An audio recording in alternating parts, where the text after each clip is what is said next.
Only with the introduction of the third force, C, an entirely third foreign stranger who says, no, don't give him 5 sacks of grain, give it to me, and you give me your 5 pairs of shoes, and I will distribute it accordingly, so that the economy will go. This is the death of natural exchange, death of natural bargaining. Well, trade unions were established 100 years ago. The objective was to improve working conditions and to protect the rights of workers from those employers who were abusing their right because they had more money. Objectively, at that time, initially, the trade union movement did work. What we see now is that the bargaining process is no longer resulting in the compromise, which is leading objectively to betterment of working conditions and increase of salary. What we see is that after each prolonged strike, the workers lose. Even if they have 10% increase of their salaries, they cannot catch up due to inflation and due to missed time. More than that, millions of people suffer from that strike because economy now is interdependent. It's intertwined like one body.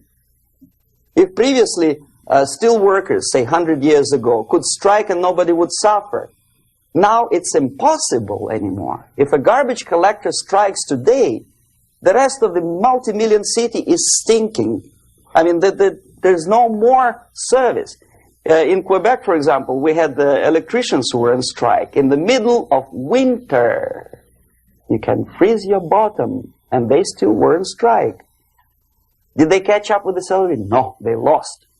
Who benefited? The leaders of trade union. What is the motivation for strike? Improving of workers' condition? No, obviously it's not.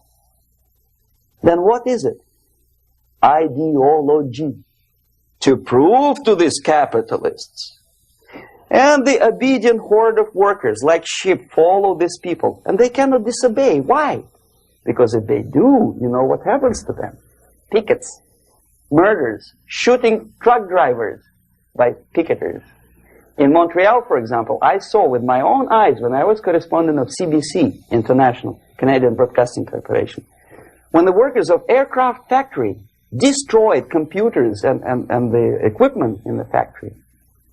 And the administration employed strike breakers. Their cars were turned upside down and burned. Their houses were burned. Their kids were intimidated. And some victims were there. Of that we can be sure. Why? To improve conditions of workers? No. Ideology. Okay, so this is what happens basically. It may or may not happen without the help of the Soviet Union. But the natural tendencies are being greatly taken advantage of and capitalized by the Soviet propaganda systems. How? Whenever trade union strikes, we have influx of propaganda, mass media, ideological dissemination. The workers' right. And we repeat it like parrots. Yes, workers' right. Whose rights? Workers? No. The only freedom of worker to sell his labor according to his own desire and will is taken away from him. By whom? By trade union boss. Unlimited power is given. Responsibility. I want to sell my labor not for $2.50 an hour, but for $2. I don't have right. My freedom is denied to me.